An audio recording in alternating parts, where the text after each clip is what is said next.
He watched her place Daniel's old coat across his shoulders and realized the truth he had hidden might cost him the only home he had ever wanted. Rachel's voice cracked through the cold air. "Take it off."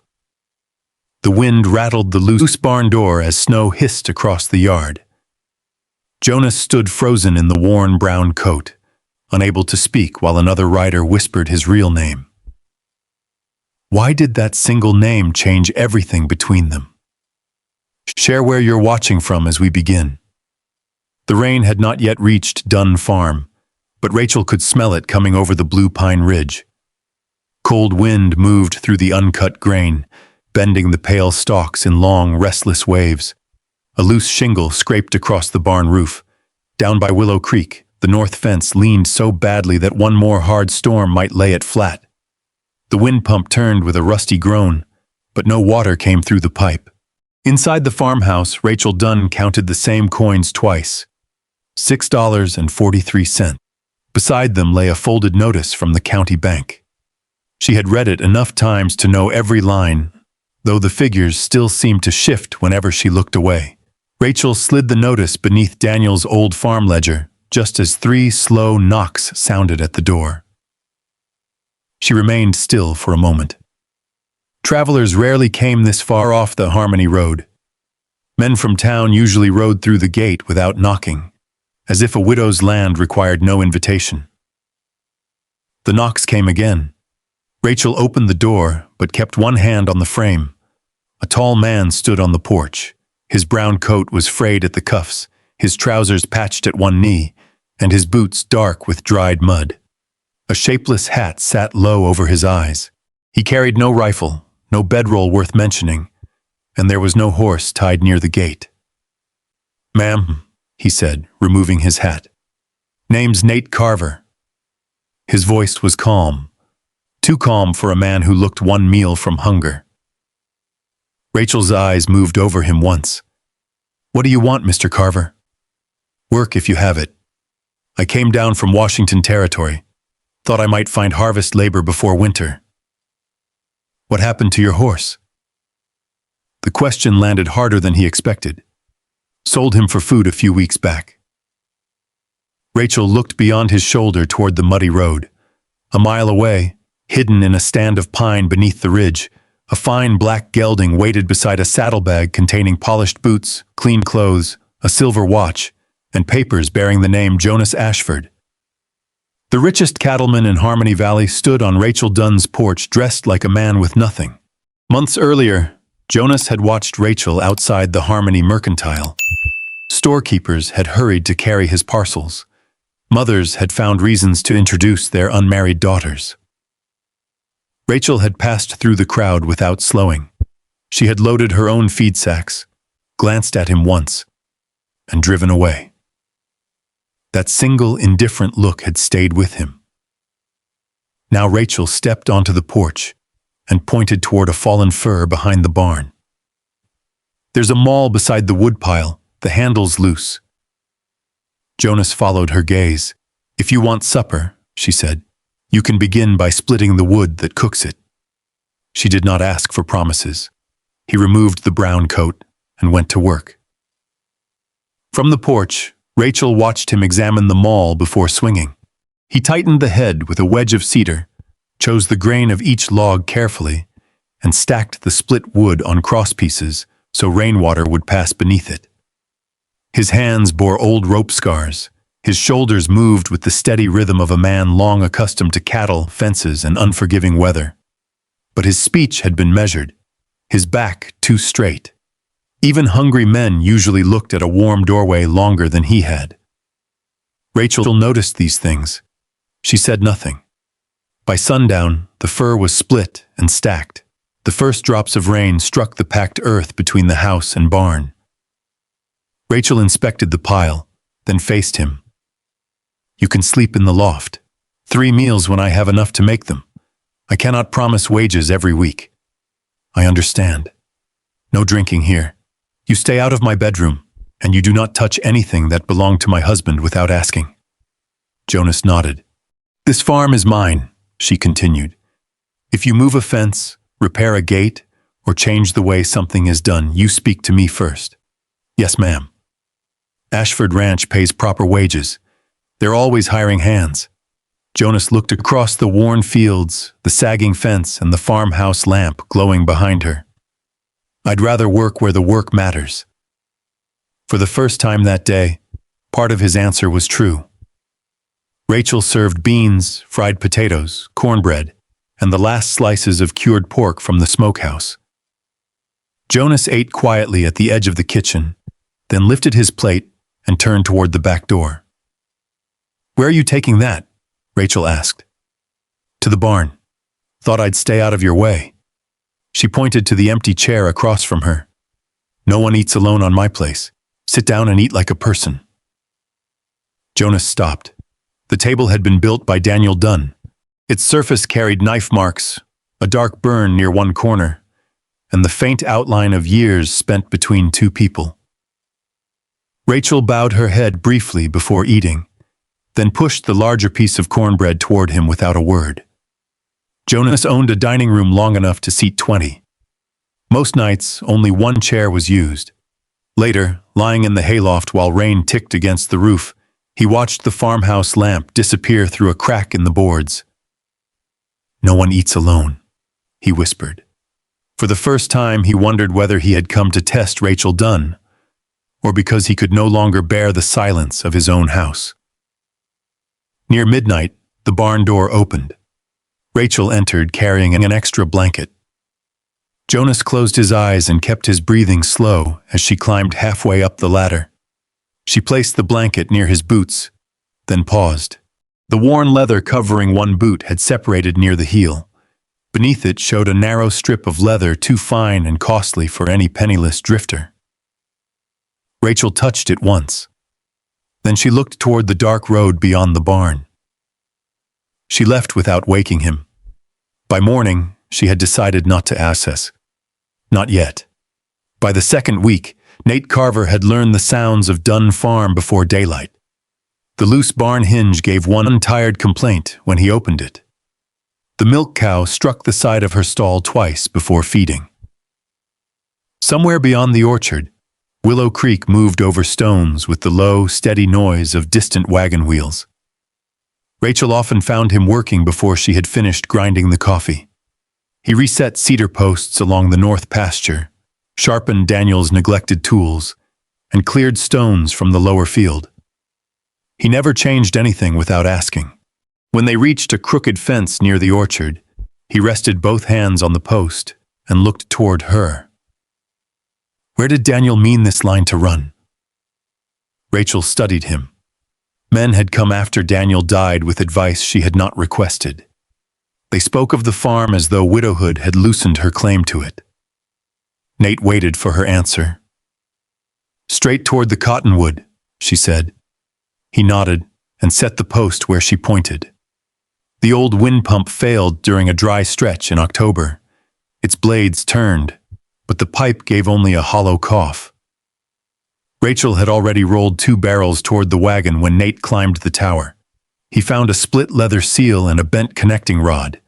At Daniel's forge, he heated the rod until it glowed dull red, worked it straight, then cut a replacement seal from an old harness strap. Rachel watched from the doorway. "On. What sort of drifter knows a wind pump that well?" He looked over his shoulder. "The thirsty sort." When the pump caught, water burst into the trough and splashed across his shirt. Rachel laughed before she could stop herself. The sound surprised them both.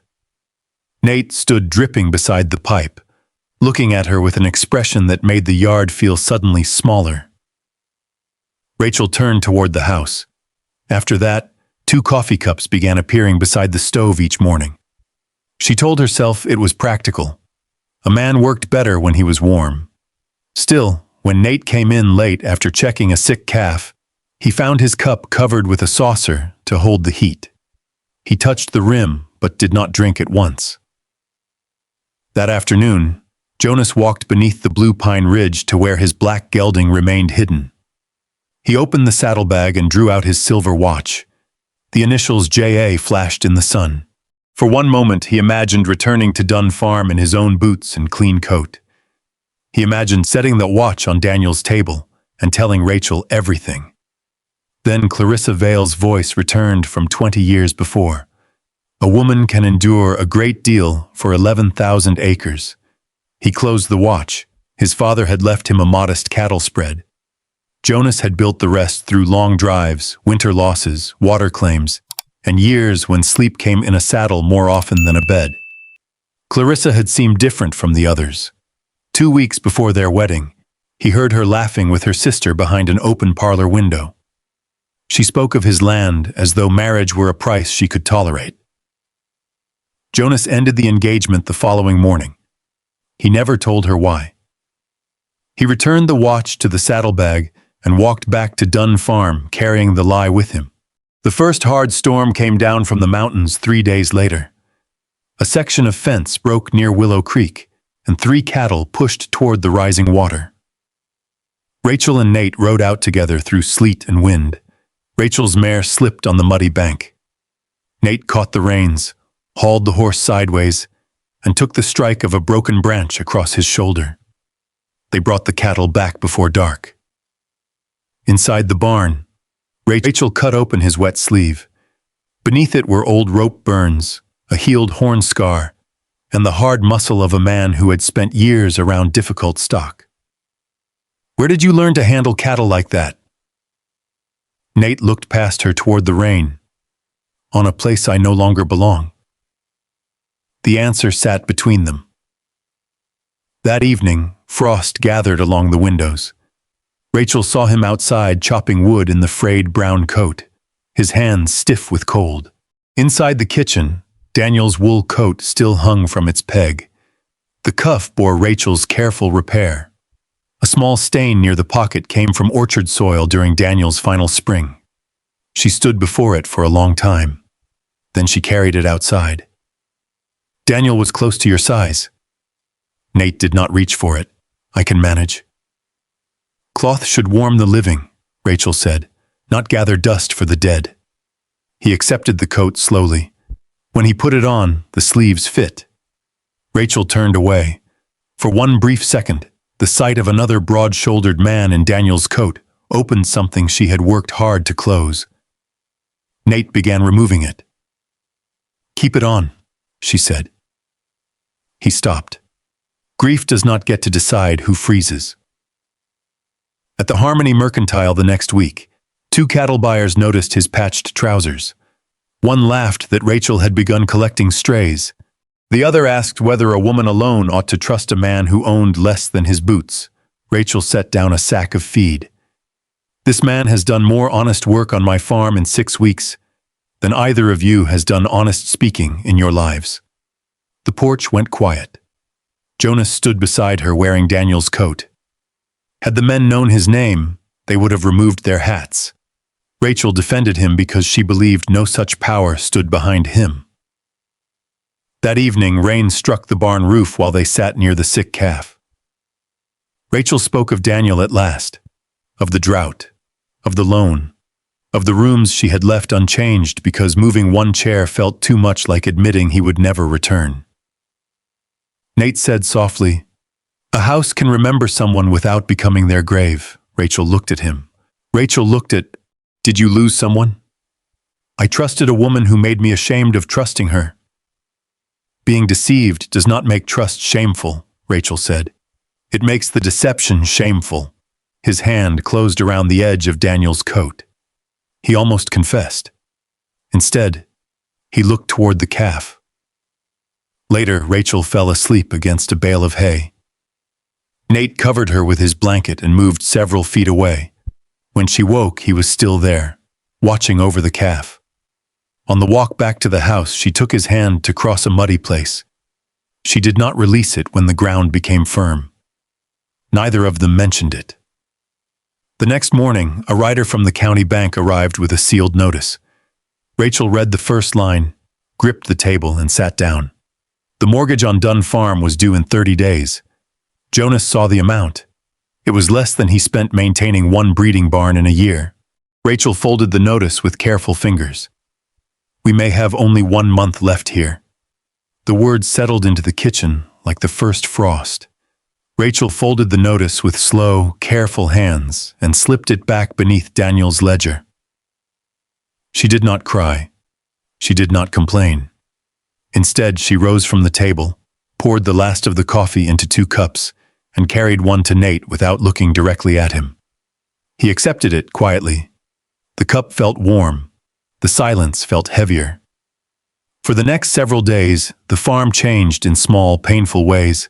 Rachel walked through every corner of the property carrying a worn notebook. She stopped beside the milk cows, writing figures in the margin. She measured the orchard rows Daniel had planted. She counted sacks of grain stacked inside the barn.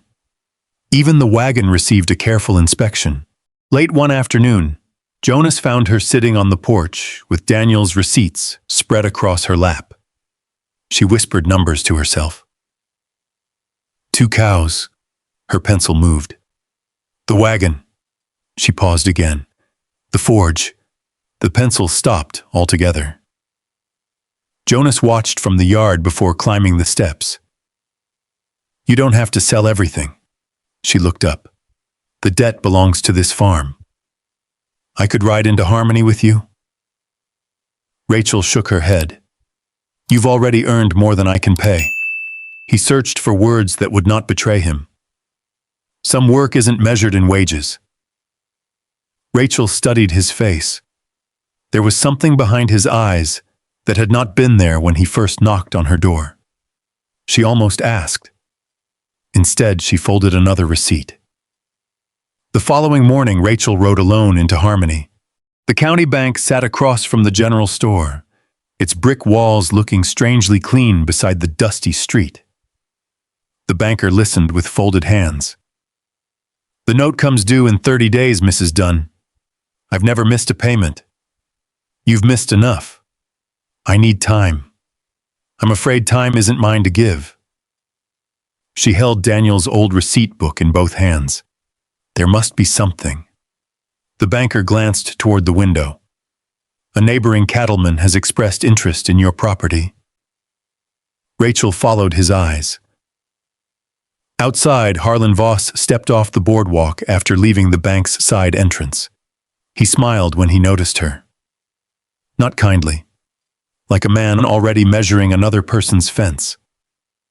Rachel understood before he spoke a single word.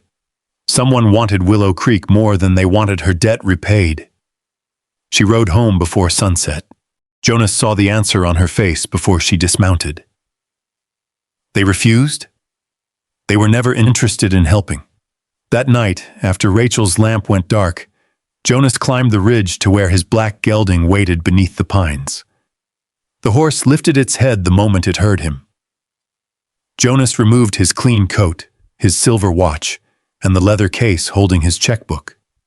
He sat on a fallen log beneath the stars. One signature. That was all it would take.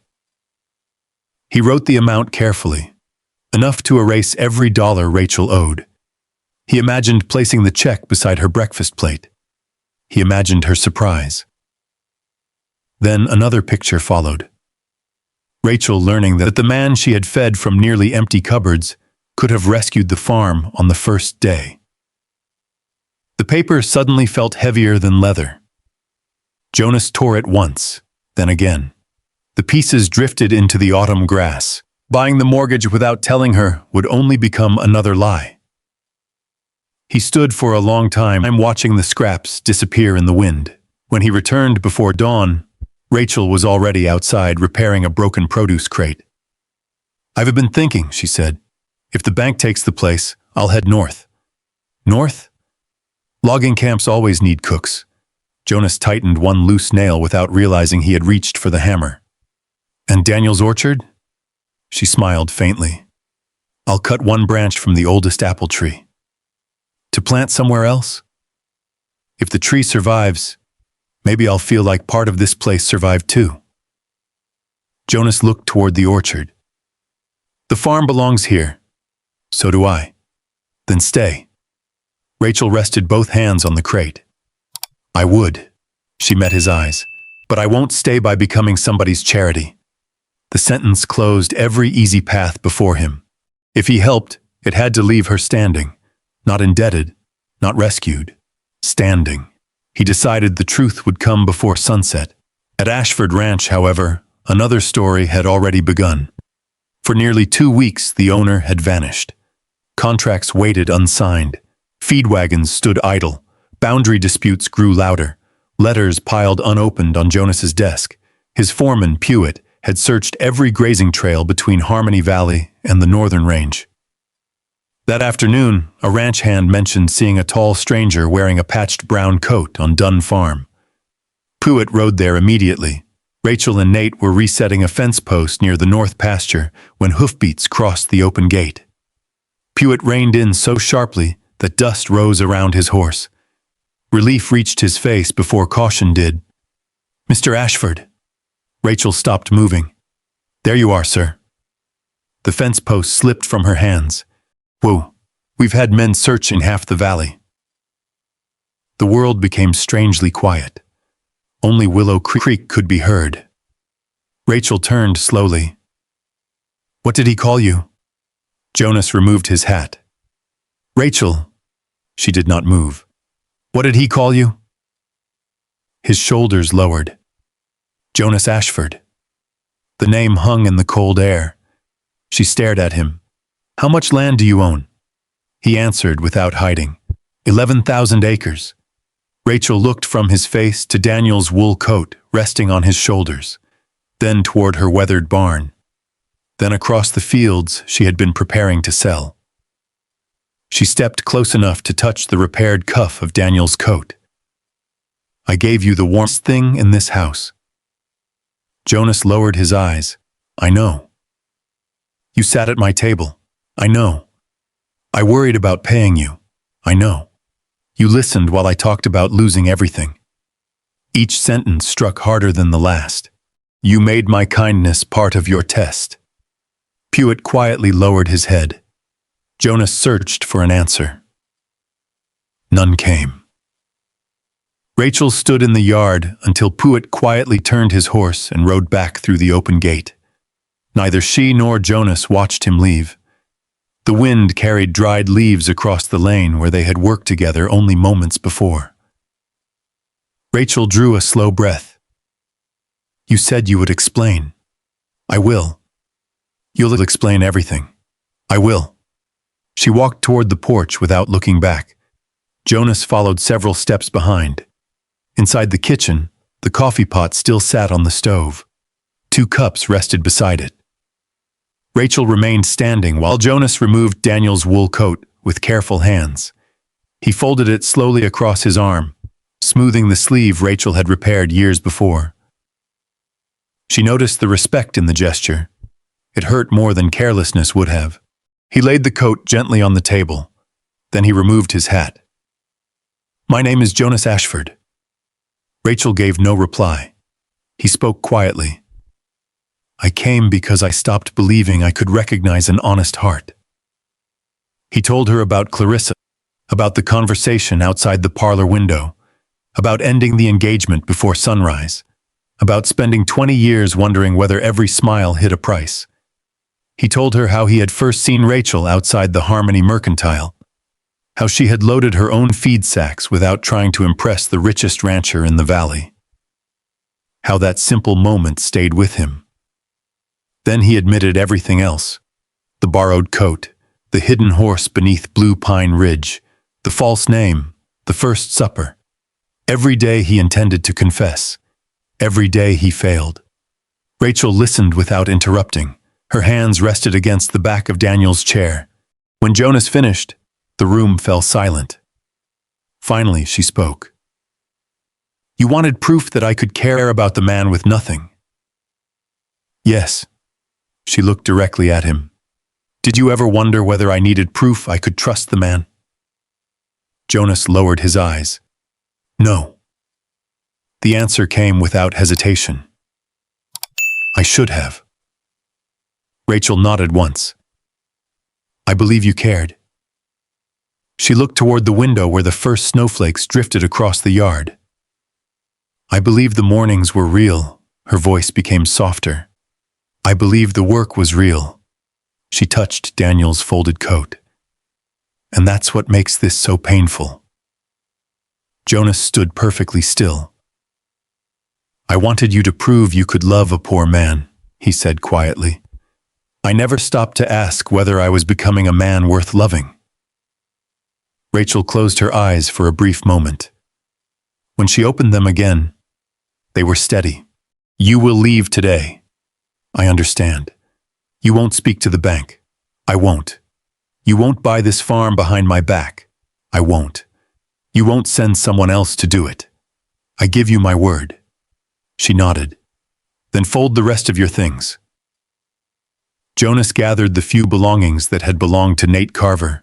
A shaving razor, a worn Bible, an extra shirt, the patched brown coat. Nothing more. Before stepping onto the porch, he picked up Daniel's coat one final time. He looked at the careful stitches Rachel had sewn years earlier. Then he placed it across the porch rail exactly where she would see it. Thank you, he said. Rachel did not answer. Jonas walked down the muddy lane without looking back. Snow drifted quietly across his shoulders. The patched brown coat became smaller with every step until the ridge finally swallowed him from sight. Only then did Rachel leave the doorway. She lifted Daniel's coat. The familiar weight settled into her arms. As she carried it inside, something hard pressed against her fingers inside the pocket. She stopped. It was one of Daniel's old wooden buttons. Years earlier, it had fallen from the cuff and disappeared. She had searched for it across the kitchen floor without success. Now it had been carefully sewn back in place. The stitches were uneven. Not her work, not Daniel's. Jonas must have repaired it quietly while everyone slept. Rachel ran her thumb across the rough thread. He had never mentioned it. He had wanted Daniel's coat returned better than he found it. She hung the coat back on its peg beside the kitchen door. That evening she prepared supper by habit. Beans, cornbread, a little salt pork. Without thinking, she set 2 plates on Daniel's table. She poured coffee into 2 cups. Only after carrying the pot back to the stove did she notice what she had done. The second chair stood empty. The second cup waited untouched. Rachel slowly removed 1 plate, but she left the coffee where it was. Outside, the wind pump Jonas repaired creaked steadily. The barn door closed without sagging because he had fixed its hinge. Fresh-cut firewood stood stacked beneath a canvas cover. The north fence pointed straight toward the cottonwood, exactly where Daniel had once planned. Every corner of the farm carried his hands. Rachel rested one hand against the back of the empty chair. You should have trusted me, she whispered into the quiet room. There was no answer, only the ticking of the clock and the sound of coffee growing cold. A week passed without a single rider stopping at Dunn Farm. The snow settled deeper along the fence lines. Smoke rose from Rachel's chimney every morning at nearly the same hour. She repaired harness leather by the fire, fed the chickens before daylight, and walked Daniel's orchard each afternoon, brushing snow from the youngest trees with a pine branch. The work filled her hands. It did not quiet her thoughts. One evening she reached for 2 coffee cups before catching herself. She stood motionless beside the stove. After a long moment, she placed 1 cup back on the shelf. Outside, sleigh bells sounded once. Then everything became still. Rachel opened the front door. A fine carriage waited beside the gate. Jonas Ashford stepped down alone. He wore clean boots now. His hat was brushed. Nothing about him suggested the penniless drifter who had first walked through her gate. Except the coat. The same frayed brown coat rested across his shoulders. He stopped several feet from the porch. I came in the carriage because I won't hide what belongs to me anymore. His hand brushed the worn cuff. I wore this because the man who worked beside you wasn't entirely a lie. Rachel noticed he carried nothing except a small leather box. No bank papers, no deed, no lawyer. Only the box. She looked at him for a long time. Why did you wait 7 days? Because you asked me to leave. Snow gathered on the shoulders of the old brown coat. Loving you doesn't give me the right to stop listening. Rachel heard no excuse in his voice, only regret. Jonas opened the small box. Inside rested a plain gold ring, softened by years of wear. It belonged to my mother. He closed the lid again. I brought it because I hoped one day I might ask you to marry me. He met her eyes. But I won't ask today. Rachel said nothing. I won't pay your mortgage unless you ask. I won't buy your farm. I won't decide your future because I can afford to. If you send me away now, I'll leave. The wind carried a few loose flakes across the porch. Finally, Rachel stepped aside. Supper is getting cold. Jonas entered quietly. Only one place had been set at the table. He remained standing. Rachel opened the cupboard, removed a second plate, and placed it across from her. Then she poured coffee into the cup she had almost left behind. Sit down, Jonas. He obeyed. You remember the rule? He nodded. No one eats alone. Rachel looked at him steadily. Not while they're willing to sit honestly. He accepted the correction without lowering his eyes. During supper, she asked every question she had carried through the long week. When did the test stop? The day you gave me Daniel's coat. Why didn't you tell me then? I was afraid. Did anyone else know? Only Pewitt. Did you ever laugh at me? His answer came before she finished speaking. Never. She studied him until the silence grew comfortable again. When I talked about losing this farm, I hated myself for staying quiet. Rachel rested both hands around her coffee cup. I don't need saving. I know. I need respecting. I know. And if I ever accept help, it'll be because you chose it. For the first time since he had revealed his name, she believed him. Winter slowly loosened its grip on Harmony Valley. Jonas returned every Sunday, always alone. Sometimes he repaired a gate after Rachel asked. Sometimes he split wood. Sometimes they simply drank coffee while snow melted from the porch roof. He never assumed forgiveness had arrived. He earned each visit. Rachel accepted nothing expensive. When Jonas finally spoke about the mortgage again, he brought an older county lawyer and copies of a simple agreement. Rachel read every line. The farm would remain in her name. The loan would be repaid from future harvests. Marriage, if it ever came, would not erase the contract unless she wished it. Jonas signed first. Rachel signed second. At the county bank, Harlan Voss watched the papers with growing frustration. So that's how a rich man buys affection.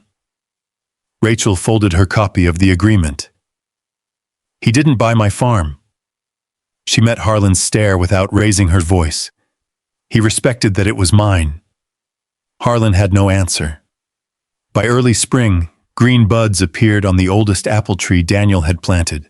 Rachel and Jonas finished repairing a gate before walking into the orchard together. The air smelled of damp earth instead of snow. Jonas stopped beneath the oldest tree. He held the little ring once more. This time, he said quietly, I am asking. Rachel smiled, though tears brightened her eyes. Trust isn't finished. I know. It still has growing to do. I'll spend the rest of my life helping it grow. She laughed softly. That's a better answer. Jonas knelt in the orchard. Rachel Dunn, would you marry me? She offered him her hand. Yes. The ring slipped gently onto her finger while a light breeze moved through Daniel's trees. Before their wedding, Rachel returned Daniel's coat to its familiar peg beside the kitchen door. It stays here, she said. Jonas nodded.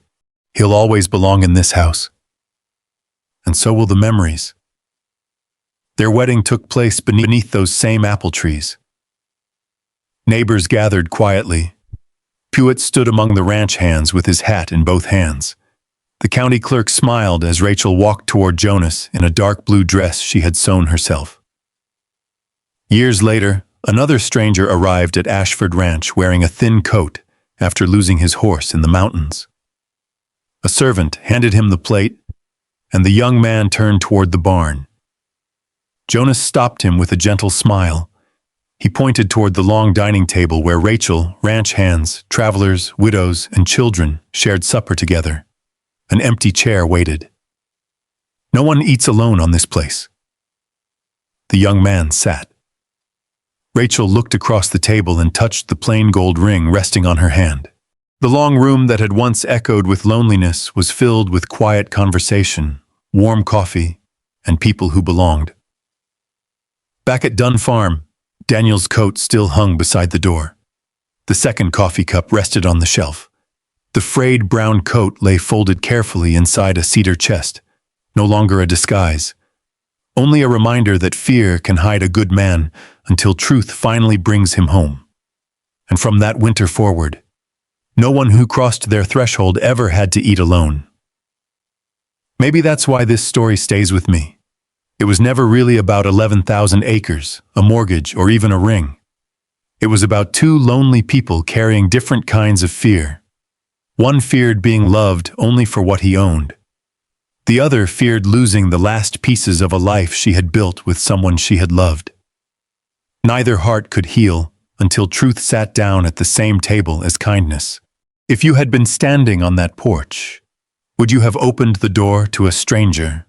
If someone who had broken your trust returned with honesty instead of excuses, would you have found the strength to listen one more time? Those aren't easy questions, and perhaps that's exactly why stories like this matter. Real love isn't proven by grand gestures. It grows through quiet mornings, shared work, patient apologies, empty chairs that become filled again, and the courage to tell the truth before asking for another chance. Sometimes healing doesn't erase yesterday. It simply teaches us how to carry yesterday without letting it steal tomorrow. I'd love to know what touched you most.